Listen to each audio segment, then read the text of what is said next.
जब जो बात दिल में हो उसे कह देना चाहिए।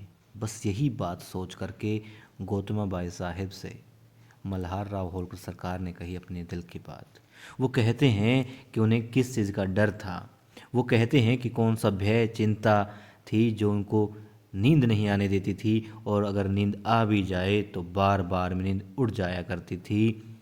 एक डर और उन्होंने बताया, बहुत बड़ी उन्होंने बात कही। उन्होंने कहा कि पगड़ी पहनते हुए उनको बोझ महसूस होता था, मगर अब ऐसा नहीं है।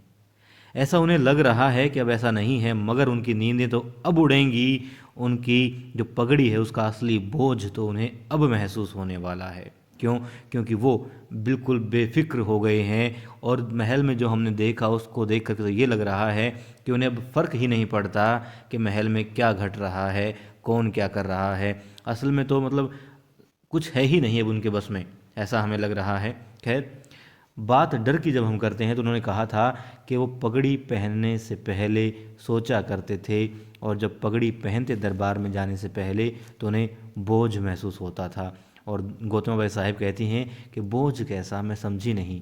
वो कहती हैं दरबार में जाने से पहले पगड़ी पहनते तो उन्हें फ़र्ज़ और ज़िम्मेदारी का बोझ उनके सिर पर महसूस होता। वो लगता कि बोझ बैठ गया है सिर पे।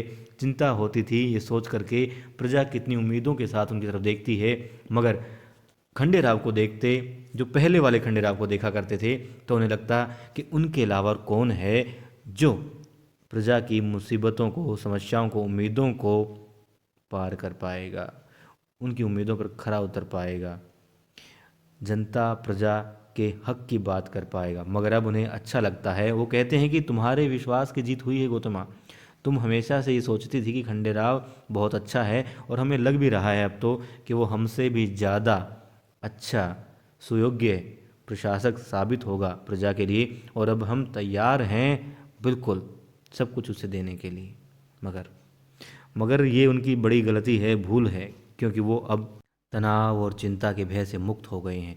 मगर मगर इसी चक्कर में वो भुला बैठे हैं कि उनके महल के अंदर ही बहुत सारे ऐसे लोग हैं जो उनके पाँव के नीचे से ज़मीन खींचना चाहते हैं। गौतमीबाई साहिब भी जानती हैं कि द्वारकाबाई साहिब क्या चाहती हैं, उन्हें अंदेशा है, मगर फिर भी वो भी अब लापरवाह हो गई हैं, जाने क्यों हो गई हैं। और मल्हार राव होलकर सरकार खुद माफ़ी मांग के आए हैं। उन्होंने कहा कि एक पिता होने के नाते वो उनसे माफ़ी मांगते हैं, गुन्नू जी से। हालांकि जो राजा है उसके नाते उन्होंने सही किया, मगर एक पिता होने के नाते उन्होंने अपने दामाद से माफ़ी मांगी, क्योंकि उनके प्रति वो चिंतित हैं।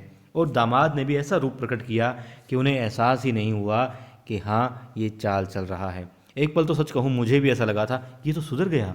मतलब उसकी आंखों में जो देखा, बातों में जो सुना, मतलब मैं हैरान था कि यार ये बंदा सिर्फ मल्हार राव होलकर सरकार की बातें सुन करके एकदम से बदल गया, चेंज हो गया। मगर नहीं, तुरंत ही उसने आंखें खोल दी। उसने कहा, हाँ अभी तो देखते जाइएगा, मैंने क्या क्या लेना आपसे।